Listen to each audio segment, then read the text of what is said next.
سورہ الحمد اور 3 مرتبہ سورہ اخلاص کی تلاوت فرما کر کے مرحوم محمد مرزا صاحب، مرحوم محمد تقی صاحب، مرحومہ اکبری بیگم، مرحومہ لاڈلی بیگم، مرحومہ جہاں آرا بیگم، مرحومہ تزئین فاطمہ، مرحومہ نجمہ بیگم، مرحوم آفاق مرزا، مرحوم حسن عسکری اور مرحوم حسن مجتبیٰ، ان کی ارواح مقدسہ کو ثواب پہنچا دیں۔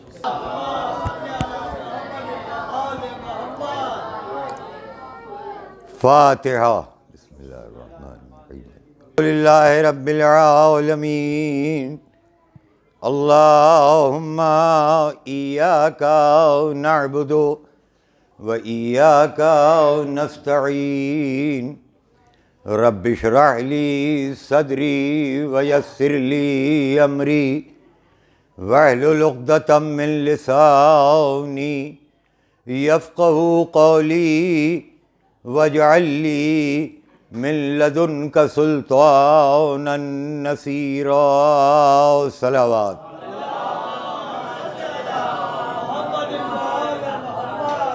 اعوذ باللہ السمیع العلی العظیم من الشیطان اللعین الرجیم، بسم اللہ الرحمن الرحیم، الحمد للہ الذی الیہ مسائر الخلق وعواقب الامر، نحمدہ علی نوام فضلہ وامتنانہ ونیر لطفہ وبرہانہ، لم یولد سبحانہ فیکونا فی العز مشارکا، ولم یلد فیکون مورثا ہالکا، ولم یتقدمہ وقت ولا زمان، ولم یتعاورہ زیادۃ ولا نقصان، ما اختلف علیہ دہر فیختلف منہ الحال، ولا کان فی مکان فیجوز علیہ الانتقال، جلت عظمتہ والصلاة والسلام والتحیۃ والاکرام علی سید اصل ما فی الوجود، سر لا فی کل موجود، نقطۃ دائرۃ الوجود، صاحب لواء الحمد والمقام المحمود، النبی الامی الفاتح لمن سبق والخاتم لمن غلق، المعن للحق بالحق، ابی القاسم محمد وعلی اہل بیتہ الطیبین الطاہرین المعصومین المظلومین المقتولین المنتجبین الغر المیامین، الذین اذھب اللہ عنکم الرجس وطہرہم تطہیرا۔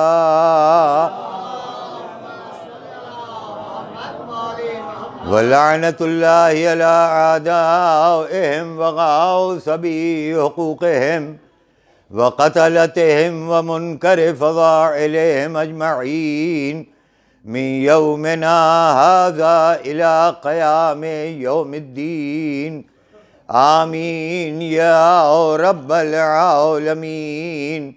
اما بعد فقد قال اللہ سبحانہ تبارک و تعالی فی کتابہ المحکم وخطابہ المتقن وقولہ احسن، بسم اللہ الرحمن الرحیم، وَإِذِ ابْتَلَىٰ إِبْرَاهِيمَ رَبُّهُ بِكَلِمَاتٍ فَأَتَمَّهُنَّ قَالَ إِنِّي جَاعِلُكَ لِلنَّاسِ إِمَامًا قَالَ وَمِن ذُرِّيَّتِي قَالَ لَا يَنَالُ عَهْدِ الظَّالِمِينَ۔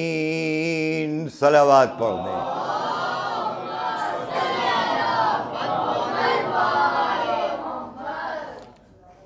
مزاج معلّہ کی نفاستوں پر ناگوار نہ گزرے تو ایک بلند ترین صلوات اور پڑھیں۔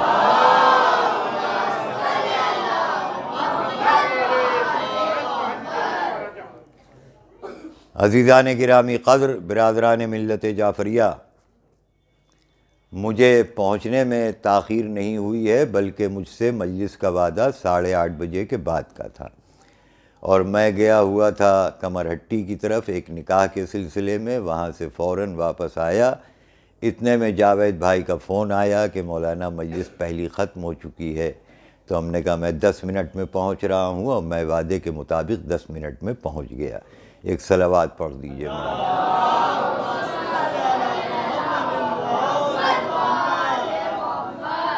عزیزان گرامی قدر، برادران ملت جعفریہ، چونکہ چند مرحومین کے ایصال ثواب کے سلسلے میں اس مجلس عزائے سرکار سید الشہداء کا انعقاد کیا گیا ہے، یوں تو قرآن حکیم کے اندر موت و حیات کے سلسلے میں مختلف آیتیں ہیں، لیکن میں نے ان میں سے کسی آیہ کریمہ کی تلاوت کا شرف حاصل نہیں کیا،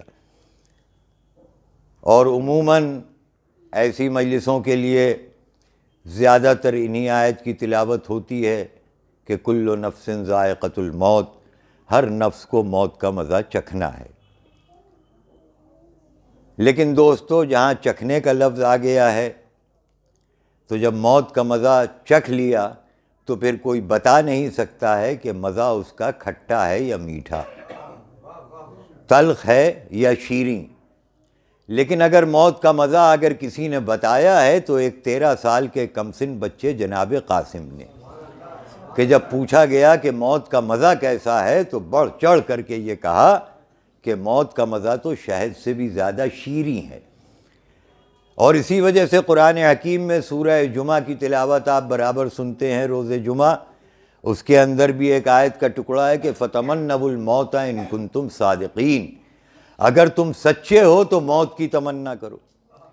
یعنی دنیا داری میں اگر سچے ہو تو یہ کوئی ضروری نہیں کہ موت کی تمنا کرو، بلکہ اگر تم اپنے عقیدے میں سچے ہو، یعنی جو عقیدہ تمہارا دنیا میں ہے وہی عقیدہ تمہارا آخرت میں بھی باقی رہے، یہ نہ ہو کہ کبھی ایمان لائے اور کبھی کفر اختیار کر لیا۔ میں کچھ کہہ رہا ہوں، یہ نہ ہو کہ کبھی ایمان لائے اور کبھی کفر اختیار کر لیا، نہیں تم نے زندگی میں جنہیں اپنا مان لیا ہے انہیں اپنا مانتے مانتے دنیا سے اگر جاؤ گے تو پھر وہ تمہارے سامنے خود آ جائیں گے۔ پتہ یہ چلا کہ موت قفس کے دروازے کو کھول دیتی ہے، اور باہمی وہ چیزیں جو ہمارے سامنے نہیں آ سکتی ہیں وہ خود ہماری قبر مطہر کے اندر آ جایا کرتی ہیں۔ تو اس وجہ سے حکم قرآن یہ ہوا کہ اگر سچے ہو عقیدے میں اگر سچے ہو تو موت کی تمنا کرو۔ تو میں نے 2 آیتیں موت کے سلسلے میں پڑھ دی۔ اب میں نے جس آیہ کریمہ کی تلاوت کا شرف حاصل کیا ہے اس میں خالق ارض و سما، مالک کون و مکان، رازق انس و جاں، جس میں انسانی کے اندر اپنی روح کو سرایت کرنے والا، جسد آدم کے اندر اپنی روح کو یہ کہہ کر ڈالنے والا، فَإِذَا سَوَّيْتُهُ وَنَفَخْتُ فِيهِ مِن رُوحِي فَقَعُوا لَهُ سَاجِدِينَ، میں جب آدم کے جسم میں اپنی روح کو ڈال دوں تو تم سب کے سب سجدے میں جھک جانا، یہ نہ پوچھنا کہ سجدہ کیوں کروں، یہ نہ پوچھنا کہ سجدہ کیوں کروں، یہ مٹی سے بنے ہیں میں آگ سے بنا ہوں۔ اگر تم نے یہ پوچھ لیا تو پھر انسان نہ رہو گے، شیطان بن جاؤ گے۔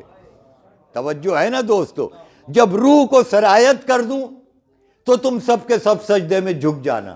وہ پروردگار کہ جس نے آفتاب کو نور نشانیاں عطا کی، مہتاب کو ضیاء پاشیاں عطا کی، ستاروں کی محفل کو آراستہ کیا، ہواؤں کو نغمہ بار بنایا، فضاؤں کو روانی عطا کی، سمندروں کو جلال بخشا، پہاڑوں کو جبروت عطا کیا، درختوں کو لچک عطا کی، پھولوں کو مہک عطا کی، آدم کو علم کے زیور سے آراستہ کیا، نوح کو تقوی کے درجے پہ فائز کیا، خلیل کو خلت عطا کی، ذبیح کو عظمت عطا کی، داؤد کو لحن عطا کیا، ایوب کو صبر عطا کیا، خضر کو طاقت عطا کی، عیسیٰ کو دم عطا کیا، محمد عربی کو معراج کی بلندی عطا کی، فرش کو ابو تراب عطا کیا، چادر کو تطہیر عطا کی، دوش محمد کو سوار عطا کیا، آغوش محمد کو پروردہ عطا کیا۔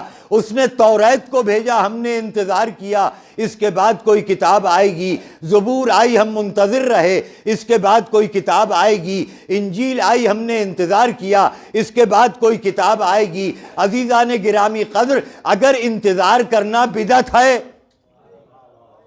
تو یکے بعدی گرے 3 کتابوں کا انتظار کیوں کیا جاتا رہا؟ اور آخر میں اللہ نے قرآن کو نازل کیا، کہا یہ نہ دیکھنا اس کا نمبر کیا ہے، یہ 4تھے نمبر پہ ہوگا، لیکن اس کے آنے کے بعد پہلی کتاب بھی منسوخ، دوسری کتاب بھی منسوخ، تیسری کتاب بھی منسوخ، اور قیامت تک کے لیے ناسخ بنا کر کے بھیج رہا ہوں۔ اور اس قرآن کو اس نے اپنے امی رسول کے قلب مطہر کے اوپر یہ کہہ کر کے نازل کیا، بسم اللہ الرحمن الرحیم، لو انزلنا هذا القرآن على جبل لرأيته خاشعا متصدعا من خشیۃ اللہ وتلک الامثال نضربها للناس۔ یہ قرآن جو میں نے اپنے حبیب کے قلب مطہر کے اوپر نازل کیا، اگر تم اس کے کلام ربانی ہونے میں شک و شبہ کرتے ہو تو دیکھو میرے نبی کا سینہ کتنا کشادہ ہے، میرے نبی کا سینہ کتنا وزنی ہے، میرے نبی کا سینہ کتنا طاہر ہے، میرے نبی کا سینہ کتنا منزہ ہے، میرے نبی کا سینہ کتنا معطر ہے، میرے نبی کا سینہ اس انداز کا ہے کہ جیسے رحل پہ قرآن رکھا ہوا ہو۔ تو پہلے تم نبی کے سینے کو سمجھ لو۔ اے نبی کے سینے کا آپریشن کرنے والوں، صلوات پڑھے محمد و آل محمد۔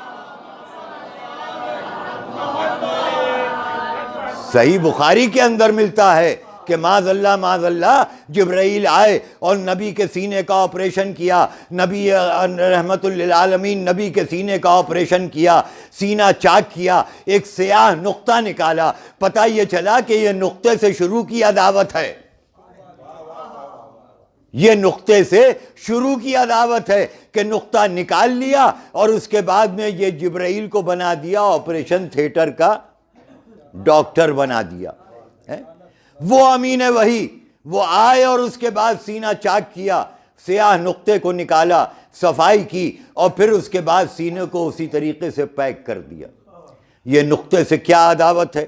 نقطے کو نقطہ نہ سمجھیے گا، نقطہ ایک کائنات ہے، نقطہ آغاز محبت ہے، نقطہ انجام محبت ہے، نقطہ تعظیم محبت ہے، نقطہ تکریم محبت ہے، نقطہ دلالت محبت ہے، نقطہ ثبوت محبت ہے، نقطہ عظمت محبت ہے، نقطہ دلیل محبت ہے، نقطہ عصمت محبت ہے، نقطہ طہارت محبت ہے، نقطہ صداقت محبت ہے، نقطہ سراب زندگی ہے، نقطہ حباب زندگی ہے، نقطہ سرود بربت ہستی ہے، نقطہ شورش بزم طرب ہے، نقطہ سلسلہ ہستی ہے، نقطہ صنم خانہ پندار ہے، نقطہ گرویدہ بیدار ہے، نقطہ سوز مشتاق ہے، نقطہ شاخ یقین ہے، نقطہ سوار شب دوراں ہے، نقطہ فروغ دیدہ امکان ہے، نقطہ داغ آرزو ہے، نقطہ محرم راز حیات ہے۔ یہ نقطہ ہے جو پھیلے گا تو قرآن محبت بنے گا اور سمٹے گا تو ذات علی قرار پائے گا۔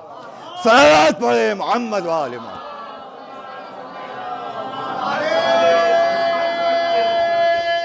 حیدری، تو نقطے کی عظمت کو سمجھیے۔ میں نے اپنے نبی کے قلب مطہر کے اوپر جو قرآن نازل کیا ہے، اگر میں اس کو پہاڑ کی بلندی پہ نازل کرتا تو پہاڑ اس کے وزن کی تاب نہ لا کر کے سرما سرما اور ریزہ ریزہ ہو جاتا۔ کیا کہنا میرے نبی کے قلب مطہر کا۔ اکثر و بیشتر میں نے اپنے والد مرحوم سے سنا ہے، جب ابن حسن صاحب قبلہ نہروی کلکتے آیا کرتے تھے تو والد مرحوم کے پاس آیا کرتے تھے تو ابا مرحوم یہ کہا کرتے تھے کہ قبلہ، دنیا یہ کہتی ہے، عالم اسلامی یہ کہتی ہے کہ میرے نبی کو لیلۃ القدر میں یہ 30 سپاروں والا قرآن ملا ہے، لیکن ابرار حسین یہ کہہ رہا ہے کہ میرے نبی کو ایک قرآن نہیں بلکہ 2 قرآن ملے ہیں، ایک لیلۃ القدر میں 30 سپاروں والا قرآن اور ایک 13 رجب کو بولتا ہوا قرآن. صلوات پڑھے محمد و آل محمد.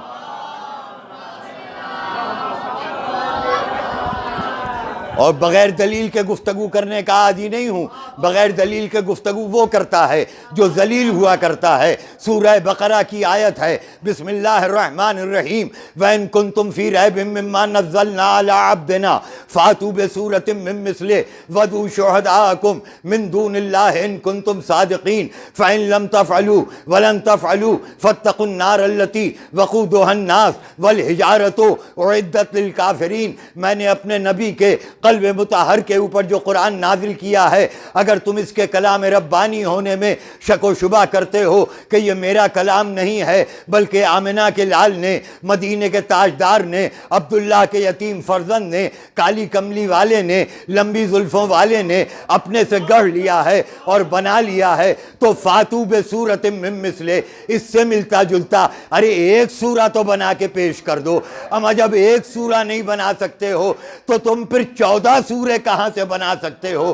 جہاں 14 بولتے ہوئے سورے ہو، کوئی حسن کی شکل میں ہو، کوئی علی کی شکل میں ہو، کوئی حسین کی شکل میں ہو، کوئی سجاد کی شکل میں ہو. میں یہ کہتا ہوں کہ سورے نہیں بنا سکتے ہو تو قرآن سے ملتی جلتی کوئی آیت تو بنا کے پیش کر دو. اگر آیت نہیں بنا سکتے ہو، آج کا دور منی ایج کہلاتا ہے. وہ چیزیں جو پھیلی ہوئی ہیں ان کو سمیٹا جا رہا ہے، ان کو محدود کیا جا رہا ہے، تو یہ منی ایج ہے. میں نے یہ سوچا ذرا میں بھی اپنی گفتگو کو منی کر دوں. اگر سورہ نہیں بنا سکتے ہو تو قرآن سے ملتی جلتی کوئی قرآن سے ملتا جلتا کوئی جملہ بنا کے پیش کر دو. اگر جملہ نہیں بنا سکتے ہو تو قرآن سے ملتی جلتی کوئی آیت بنا کے پیش کر دو. اگر آیت نہ بنا سکتے ہو تو قرآن سے ملتا جلتا کوئی لفظ بنا کے پیش کر سکو. اگر لفظ نہ بنا سکتے ہو تو قرآن سے ملتا جلتا کوئی حرف بنا کے پیش کر دو. اگر حرف نہ بنا سکتے ہو تو قرآن سے ملتا جلتا کوئی نقطہ بنا کے پیش کر دو. رات کا اندھیرا ہے، ابن عباس بیٹھے ہوئے ہیں، کائنات کا مولا، دوش محمد کا سوار، آغوش محمد کا پروردہ، لعاب دہن رسالت کا چوسنے والا، حلطہ کے سورے کا مالک، انما کے تاج کا مالک، قلقفہ کے گوشواروں کا مالک، خیر البشر کے ترے کا مالک، در یتیم ابو طالب بیٹھا ہوا ہے. ابن عباس فرماتے ہیں مولا ذرا تفسیر بسم اللہ تو بیان کر دیجئے. مولا تفسیر بیان کرنا شروع کرتے ہیں. رات کا وقت گزرتا جا رہا ہے، رات کا وقت گزرتا جا رہا ہے. نصف شب گزر گئی، نصف شب گزر گئی. لوگ کہتے ہیں نصف شب کے بعد نماز پڑھی جاتی ہے جسے نماز شب کہا جاتا ہے. لیکن علی آج کی رات نماز شب نہیں پڑھ رہا ہے بلکہ آج دنیا کو بتا رہا ہے کہ قرآن نہ تو شبینے میں ملے گا نہ مدینے میں ملے گا بلکہ محمد کے سینے میں ملے گا. صلوات پڑھے محمد و آل محمد.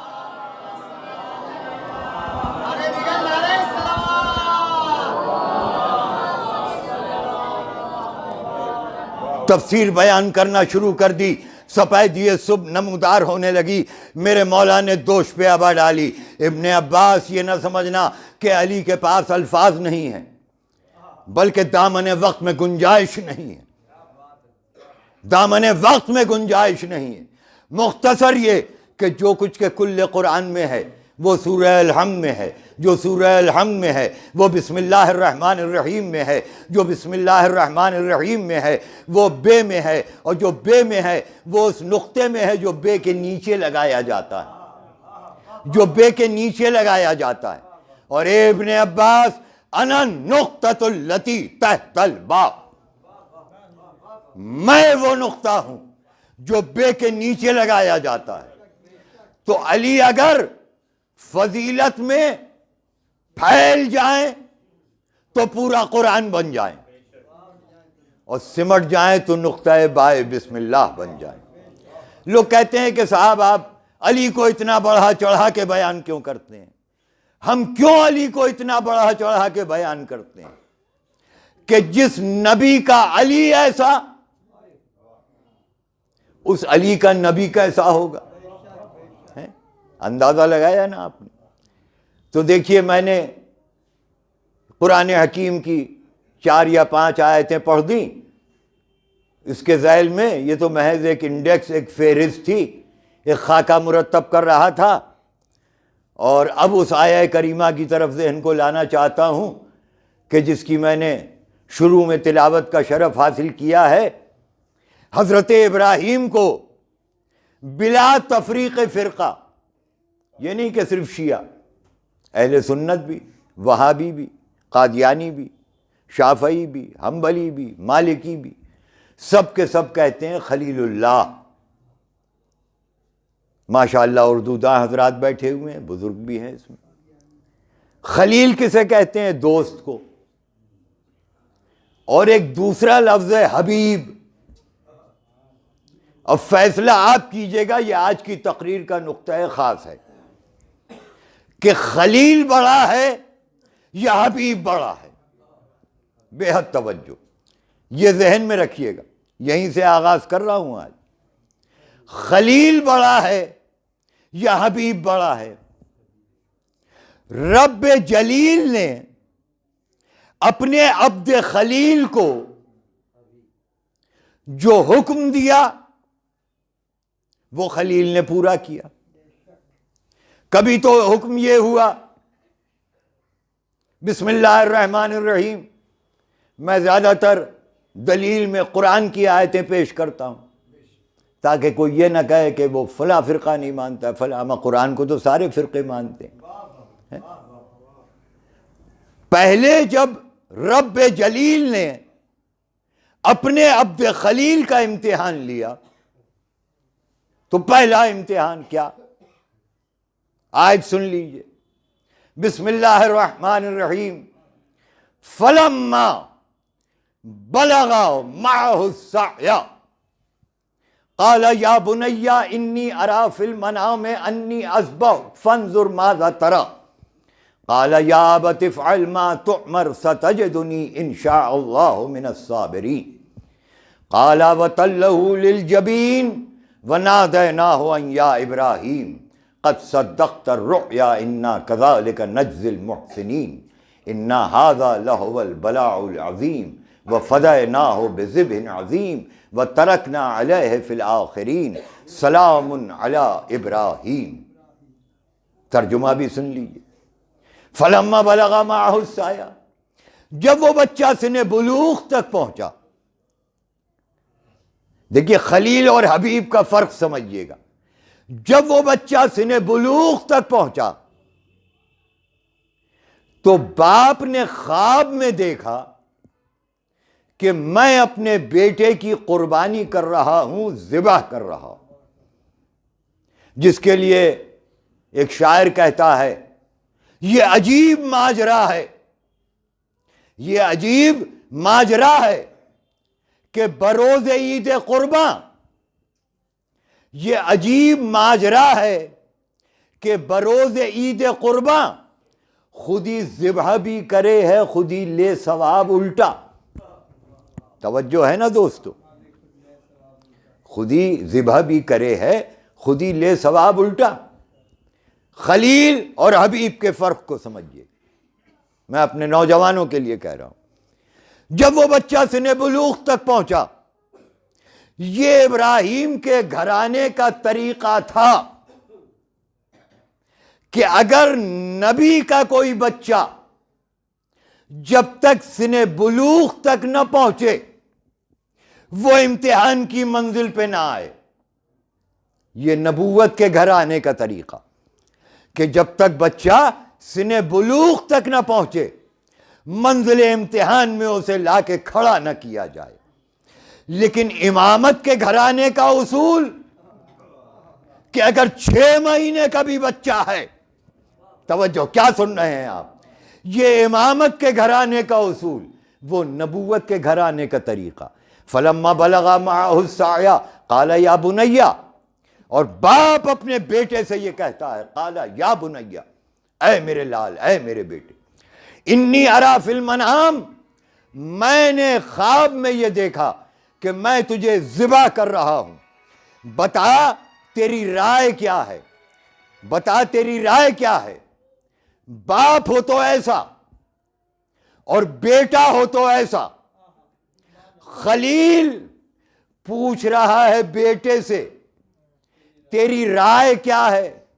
باپ بیٹے سے مشورہ کر رہا ہے، اس لیے کہ سن بلوغ تک پہنچ چکا ہے، مشورہ کر رہا ہے تیری رائے کیا ہے، لیکن باپ ہو تو ایسا اور بیٹا ہو تو ایسا، بیٹا ہمک کے یہ جواب دیتا ہے، یا ابت افعل، بابا جان جو آپ کو حکم ہوا۔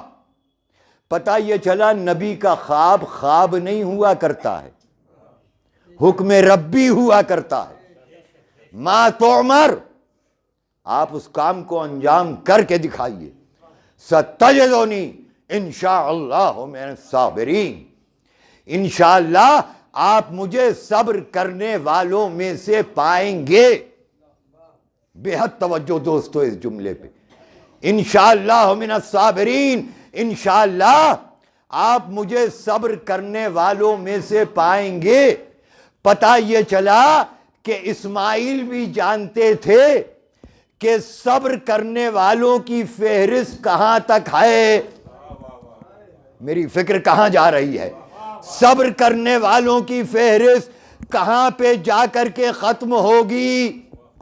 تو جب نبی کا بالغ بچہ یہ جانتا ہے کہ صبر کرنے والوں کی فہرست کہاں تک جائے گی، تو کیا امام کا 6 مہینے کا بچہ نہیں جانتا تھا جو جھولے سے ہمک رہا تھا؟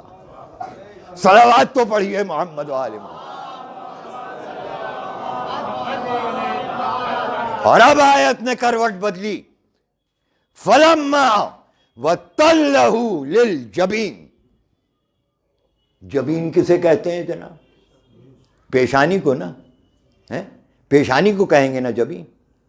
فَلَمَّا وَتَلَّهُ لِلْجَبِينِ، اور جب ابراہیم مقام منا میں لے کر کے پہنچے اپنے بیٹے کو تو پیشانی کے بل لٹا دیا۔ یا نبی اللہ، یہ حلق سے ذبح کیا جاتا ہے، یہ پیشانی کے بل کیوں لٹایا؟ ابراہیم آواز دیں گے تم نے اسلام کو سمجھا ہی نہیں۔ اسلام کیا ہے؟ الاسلام هو التسلیم، التسلیم هو التصدیق، التصدیق هو الیقین۔ اسلام نہیں ہے مگر تسلیم۔ تسلیم کہتے ہیں سر کے جھکا دینے کو۔ تسلیم مت کرو جب تک کہ تصدیق نہ کر لو، اور جب تصدیق ہو جائے تو پھر شک و شبہ کی فضا میں گم نہ ہونا، بلکہ یقین کی منزل میں آ جانا۔ یقین بہت بڑی دولت ہوا کرتی ہے۔ اگر یقین کو سمجھنا ہے تو پہلے یقین کی ضد کو سمجھو کہ شک کیا ہے۔ پیشانی کے بل لٹایا، پیشانی کے بل لٹایا، یعنی بتا دیا پہلے خالق کی بارگاہ میں پیشانی تو جھکا لو کہ تمہیں اس قابل سمجھا کہ تمہاری قربانی مانگ رہا ہے وہ۔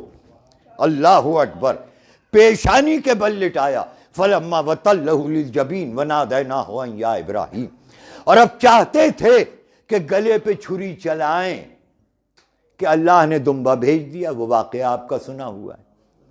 لیکن اب اس کے بعد آیت کا آخری ٹکڑا، قَدْ صَدَّقْتَ الرُّؤْيَا، ذبح نہیں کیا، نیت کو دیکھا خلیل کی۔ جلیل نے خلیل کی نیت کو دیکھا۔ فَلَمَّا وَتَلَّهُ لِلْجَبِينِ وَنَادَيْنَاهُ أَن يَا إِبْرَاهِيمُ، اور اب ابراہیم کو ندا دی، قَدْ صَدَّقْتَ الرُّؤْيَا، ابراہیم تم نے تو خواب کو سچ کر دکھایا۔ اب آپ سمجھے، ہم جو زیارت وارثہ میں پڑھتے ہیں کہ یا لیتنی کنت معکم فافوز فوزا عظیما، کاش کہ اگر ہم بھی کربلا میں ہوتے، تو اللہ نیتوں سے واقف ہوتا ہے۔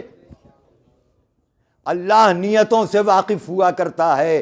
اللہ نے ابراہیم کی نیت کو سمجھ لیا تو کہا قد صدقت الرؤیا، تم نے خواب کو سچ کر دکھایا. انا کذالک نجزی المحسنین, ہم احسان کرنے والوں کو یہی جزا دیا کرتے ہیں. انا ھذا لھو البلاء المبین, بے شک یہ بہت بڑا تمہارا امتحان تھا. وفدیناہ بذبح عظیم, ہم نے اس فدیے کو ذبح عظیم میں تبدیل کر دیا. وترکنا علیہ فی الآخرین, اور آخر زمانہ کے لیے ہم نے روک لیا. سلام علی ابراہیم, ابراہیم تم پر ہمارا سلام ہو. تو اگر ابراہیم بیٹے کو قربانی کی نیت سے مقام منی میں لٹا دیں تو پروردگار ان کو یہ کہتا ہے کہ ابراہیم تم پر ہمارا سلام ہو. تو جو حسین 72 لاشیں اٹھا رہا ہو, اگر ہم زیارت وارثہ پڑھیں, السلام علیکہ یا وارثہ آدم صفوۃ اللہ, السلام علیکہ یا وارثہ نوح نبی اللہ, السلام علیکہ یا وارثہ ابراہیم خلیل اللہ, ہم سارے انبیاء کے وارثین پہ اسی لیے تو سلام بھیجتے ہیں کہ اللہ نے جب ابراہیم کی نیت کو پرکھ کر کے سلام بھیج دیا تو ہم بھی حسین مظلوم کے اوپر سلام بھیج کے دنیا کو بتاتے ہیں کہ میرے چارہ گر کو نوید ہو, صف دشمناں کو خبر کرو, وہ جو قرض رکھتے تھے جان پر وہ حساب ہم نے چکا دیا. حسین کربلا کے میدان میں اس حساب کو چکانے کے لیے آئے تھے کہ جو حساب باقی رہ گیا تھا. بس دوستو, اب آیت کا آخری ٹکڑا سنو کہ ارشاد ہوتا ہے یہ تو پہلا امتحان تھا ابراہیم کا, اور اس کے بعد پھر ابراہیم کا امتحان لیا گیا. پھر قرآن نے کہا وَكَذَلِكَ نُرِي إِبْرَاهِيمَ مَلَكُوتَ السَّمَاوَاتِ وَالْأَرْضِ لِيَكُونَ مِنَ الْمُوقِنِينَ, ہم نے ابراہیم کو سیر کرایا, ہم نے ابراہیم کو وزٹ کرایا آسمان اور زمین کا, تاکہ وہ یقین کرنے والوں کی منزل میں پہنچ جائیں. جب سارے ابراہیم امتحانات میں کامیاب ہو گئے, جب سارے امتحانات میں کامیاب ہو گئے, تو اب اس کے بعد اللہ یہ کہتا ہے وَإِذِ ابْتَلَىٰ إِبْرَاهِيمَ رَبُّهُ بِكَلِمَاتٍ فَأَتَمَّهُنَّ قَالَ إِنِّي جَاعِلُكَ لِلنَّاسِ إِمَامًا, اے ابراہیم میں اب تمہیں لوگوں کا امام بنا رہا ہوں. تو جو اتنے امتحانات میں کامیاب ہوتا ہے وہ امتحان میں کامیاب ہونے کے بعد امام بنا کرتا ہے. یہ مدینے کے رہنے والے, مکے کے رہنے والے, عرب کے بھیڑ چرانے والوں کے جنہیں چن لے وہ امام نہیں ہوا کرتا ہے, بلکہ جو اتنے امتحانات میں کامیابی حاصل کر لے وہ جو ہے امام ہوا کرتا ہے. انی جاعلک للناس اماما, جعل کہتے ہیں, میں نے مولانا فیاض صاحب قبلہ ولید پوری کی مجلس سنی تھی محفل حیدری میں, آج سے 35-40 سال قبل کی بات ہے. تو مولانا مرحوم نے یہ کہا تھا کہ جعل کہتے ہیں مرضی الہی کو, انی جاعلک للناس اماما, میں اپنی مرضی سے تمہیں امام بنا رہا ہوں. تو پتہ یہ چلا کہ امام لوگوں کی مرضی سے نہیں بنایا کرتا ہے اللہ, بلکہ اپنی مرضی سے امام بنایا کرتا ہے. اور جب اپنی مرضی سے امام بنایا کرتا ہے تو اپنے رسول سے یہ کہتا ہے کہ یا ایھا الرسول بلغ ما انزل الیک من ربک فإن لم تفعل فما بلغت رسالتہ واللہ یعصمک من الناس. اے میرے حبیب, آج تم اس پیغام کو پہنچا دو جو تمہارے رب کی طرف سے تم پر نازل کیا گیا ہے, اور اگر تم نے اس پیغام کو نہ پہنچایا تو کار رسالت کا کوئی کام ہی انجام نہ دیا. واللہ یعصمک من الناس, اللہ تمہیں دشمنوں کے شر سے محفوظ رکھے گا.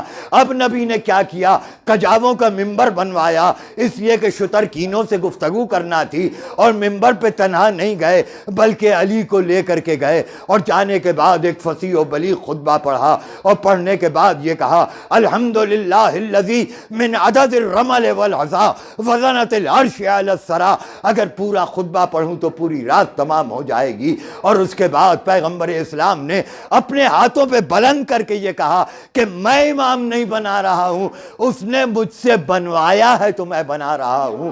من کنت مولا فہذا علی مولا, میں جس کا مولا یہ علی جسے میں بلند کر رہا ہوں, تو جسے نبی بلند کر دے اسے کوئی گرا نہیں سکتا, اور جسے نبی گرا دے اسے کوئی بلند نہیں کر سکتا. صلوات پڑھتے محمد والے.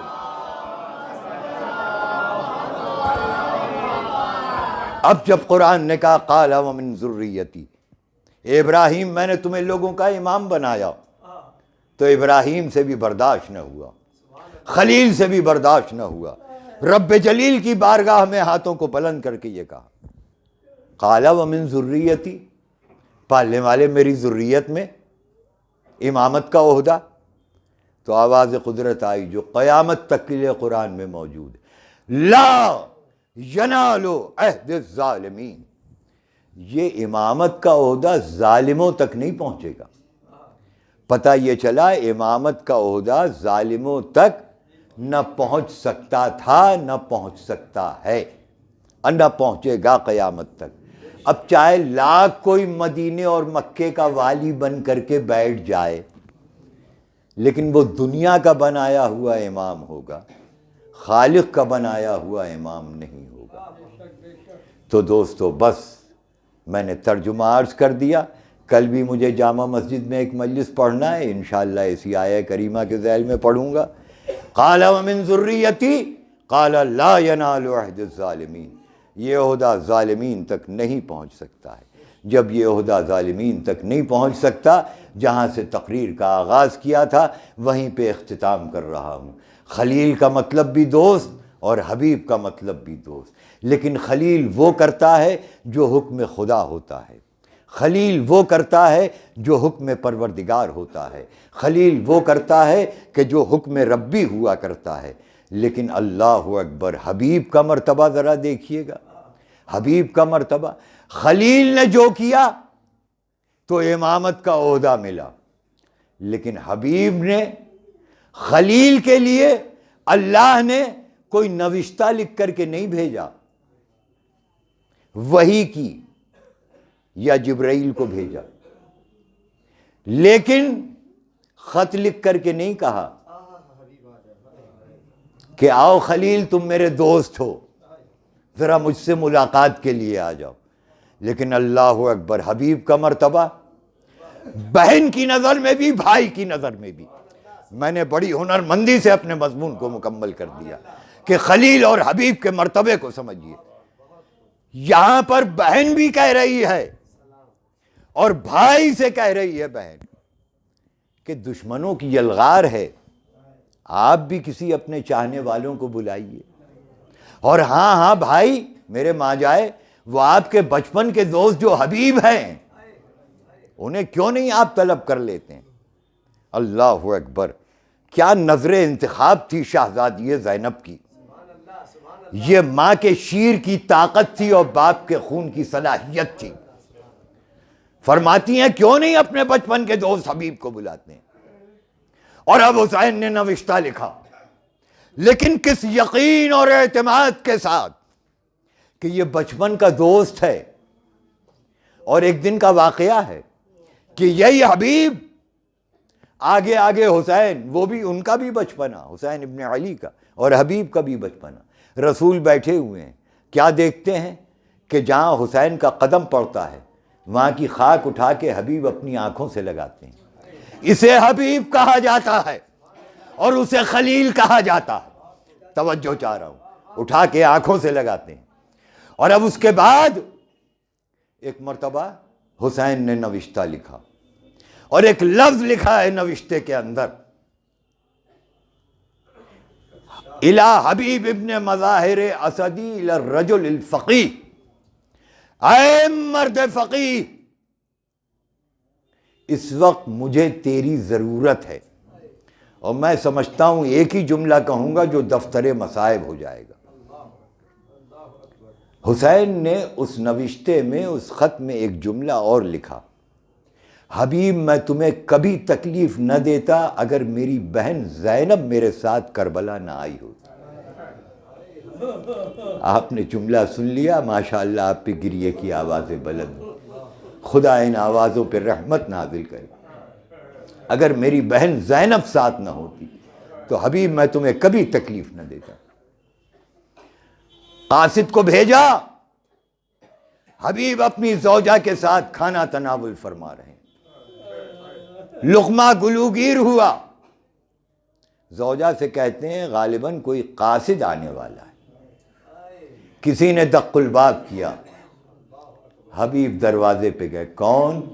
کانا برید الحسین، میں حسین کا قاصد ہوں، یہ حسین نے تمہیں خط بھیجا ہے. حبیب نے خط لیا، آنکھوں سے لگایا، سر پہ رکھا. حجرے میں آئے اور آنے کے بعد اب زوجہ پوچھتی ہے کیا ہے؟ کہا وہ رسول کے نواسے نے خط بھیجا ہے۔ کیا لکھا ہے؟ کہا مجھے طلب کیا ہے کہ میں کربلا میں اپنی بہن کے ساتھ آیا ہوا ہوں، اگر بہن نہ ہوتی تو حبیب میں تمہیں کبھی زحمت نہ دیتا۔ حبیب آج تمہیں دوستی کا امتحان دینا ہے۔ زوجہ مومنہ یہ پوچھتی ہے حبیب بتاؤ تمہارا کیا خیال ہے؟ کہ میں یہ سوچ رہا ہوں کہ اگر میں چلا جاؤں گا تو پھر تمہارا والی و وارث کون رہے گا؟ کہا حبیب اگر تم نہ جاتے ہو تو یہ میری چوڑیاں تم پہن لو، تم اپنی تلوار مجھے دے دو، میں جاؤں گی فرزند زہرا کے لیے، نصرت کے لیے۔ اللہ اکبر، اس زن مومنہ کا جذبہ تو دیکھیے۔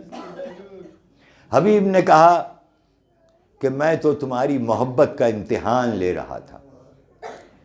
غلام کو بلایا، سواری تیار کر، گھوڑا تیار کر اور فلاں مقام کے اوپر لے کے کھڑا ہو جا، حبیب ابھی آتا ہے۔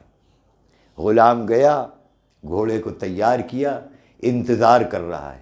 جب حبیب کے آنے میں دیر ہوئی، اللہ اکبر، غلام ہو تو ایسا، غلام گھوڑے سے یہ کہتا ہے، اور مجھے علامہ مجلسی کی کتاب میں ایک جملہ اور ملا ہے کہ وہ گھوڑا بھی مڑ مڑ کے اپنے چہرے کو اسی طرف کرتا تھا جدھر حبیب کا حجرہ تھا۔ اللہ اکبر، جانور کے دل میں بھی اتنی محبت حسین کہ جلدی سے جلدی حسین کے قدموں تک پہنچ جائے۔ جب آنے میں دیر لگی تو غلام یہ کہتا ہے گھوڑے سے، اے گھوڑے تو نہ گھبرا، اگر تیرا آقا نہ آئے گا تو میں تیری پشت پہ سوار ہو کے نواسے رسول کی مدد کو جاؤں گا۔ اللہ اکبر، یہ جذبہ تھا۔ اتنے میں حبیب آئے، گھوڑے پہ سوار ہوئے، چلے کوفے سے، کربلا پہنچے 4 محرم کو، کچھ روایتوں میں ملتا ہے 6 محرم کو۔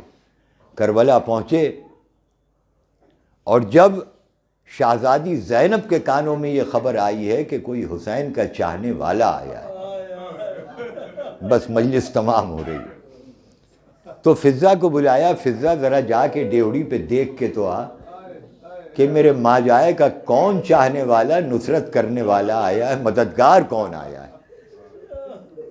گئیں، جا کر کے معلوم کیا فضہ نے، واپس آئیں اور آ کر کے فرماتی ہیں شہزادی مبارک ہو، آپ کے ماجائے حسین کے دوست حبیب ابن مظاہر اسدی وہ آئے ہیں۔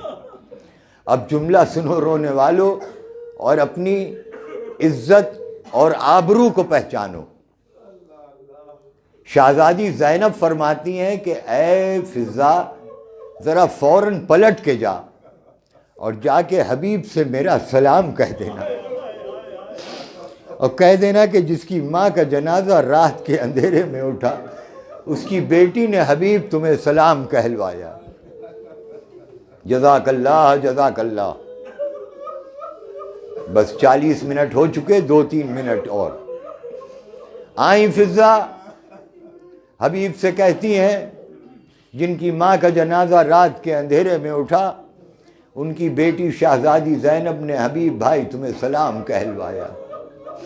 حبیب نے سر پیٹ لیا، اللہ اکبر، یہ غلام کا مرتبہ کہ زہرا کی بیٹی زینب وہ مجھے سلام کہلوائے۔ اجرکم اللہ، جزاکم ربکم۔ بس دوستو، وہ دن آ گیا، انصار بھی تھے، احبا بھی تھے، اعزہ بھی تھے، ہر کوئی اس بات کی جلدی کر رہا ہے کہ ہم حسین کے اوپر اپنی جان نثار کر دیں، لیکن میں نے خلیل اور حبیب کے لیے کہا ہے نا، تو اسی پہ زحمت کو تمام کروں گا۔ حبیب آئے ہاتھ جوڑ کر کے، آقا مجھے بھی تو اجازت دے دو۔ اب حسین کیا کرتے؟ حسین نے تو بلایا ہی تھا۔ حسین نے کہا جاؤ حبیب، خدا حافظ، تم مجھ سے پہلے میرے نانا کی خدمت میں پہنچو گے، میرے نانا سے میرا سلام کہہ دینا اور کہنا عن قریب حسین بھی آیا چاہتا ہے۔ حبیب گئے، پہلے جو جنگ کی اس میں 28 دشمنان آل محمد کو تہ تیغ کیا، اس کے بعد حبیب پھر پلٹے. اب جو پھر پلٹ کے آئے تو حبیب کے کافی زخم آ چکے تھے، لیکن افسوس، 100,000 افسوس کہ ان زخموں کے اوپر کہاں پانی تھا جو چھڑکا جاتا، ان زخموں کو کیسے صاف کیا جاتا. انہی زخموں سے چور ایک مرتبہ حسین کا حبیب پھر کہتا ہے آقا میں پھر جا رہا ہوں. اب حسین نے حبیب کو کلیجے سے لگا کر کے پھر بھیجا. اب جو حبیب گئے تو اب حبیب پلٹ کر کے نہیں آئے. اب حبیب جب گھوڑے سے زمین پر آئے ہیں تو ایک مرتبہ حسین کو سلام آخر کیا. قبل اس کے کہ حسین پہنچے، مسلم ابن اوسجہ پہنچ گئے اور جا کر کے حبیب کے سرہانے بیٹھے. جملہ سنو، بہت روگے. حبیب سے پوچھتے ہیں کوئی وصیت ہو تو بیان کرو. حبیب سے کچھ کہا تو نہ گیا، لیکن اپنی آنکھوں کا اشارہ اس خیمے کی طرف کیا کہ جہاں سے سلام کہلوایا گیا تھا. آپ سمجھے، یعنی حبیب یہ کہہ رہے تھے اے مسلم، جب تک حبیب زندہ رہا زینب کے سر پہ چادر کا خیال رکھنا. اب حبیب جا رہا ہے، مسلم اب تمہاری ذمہ داری ہے. اور اب حسین پہنچے. اب حسین کیا کرتے؟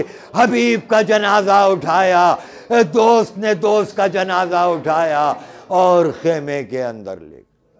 الا لعنت اللہ علی اعدائہم اجمعین وسیعلم الذین ظلموا ای منقلب ینقلبون. اللہم ادفع، اللہم ادفع، اللہم ادفع، اللہم ادفع الظالمین بالظالمین وجعلنا من بین ایدیہم سالمین بالسالمین. اللہم انا نجعلک فی نحورہم یا حافظ یا ناصر یا معین فاللہ خیر حافظا وہو ارحم الراحمین. بار الہ واسطہ تجھے محمد وآل محمد کا، واسطہ تجھے پنجتن پاک کا، واسطہ تجھے 12 اماموں کا، واسطہ تجھے 4 معصومین کا، واسطہ تجھے کربلا کا. ان کے صدقے اور وسیلے سے جو مومنین اس مجلس میں حاضر ہیں اور جو نہ آ سکے غائب ہیں، ان کے تمام جائز دینی اور دنیاوی مطالبات کو تو پورا کر دے. بار الہ جو بیمار ہوں انہیں بیمار کربلا کے صدقے میں شفائے کامل اور صحت عاجل عطا فرما. بار الہ جو پریشان حال ہو ان کو پریشانیوں سے نجات دے. بار الہ جو مقروض ہو ان کا جلد از جلد قرض ادا ہو جائے. بار الہ جو اپنے وطن سے دور ہو انہیں ساتھ خیریت و عزت و عافیت کے ان کے وطن تو واپس کر دے. بار الہ جن کے دل میں تمنا ہے زیارت سید الشہداء اور حج بیت اللہ، ان کی اس تمنا کو پورا کر. بار الہ ان سب کے بعد مجھ گناہگار کی حاجتوں کو بر لا. آپ حضرات مزید 1 مرتبہ سورہ الحمد اور 3 مرتبہ سورہ اخلاص کی تلاوت فرما کر کے، نام میں لے رہا ہوں، ایصال ثواب آپ فرما دیں. مرحوم محمد مرزا صاحب، مرحوم محمد تقی، مرحوم اکبری بیگم، مرحومہ لاڈلی بیگم، مرحومہ جہاں آرا بیگم، مرحومہ تزعین فاطمہ، مرحومہ نجمہ بیگم، مرحوم آفاق مرزا، مرحوم حسن عسکری، مرحوم حسن مشتبہ، ان کی ارواح مقدسہ کو ثواب پہنچا دیں. بسم اللہ الرحمن الرحیم. الرحمن الرحیم مالک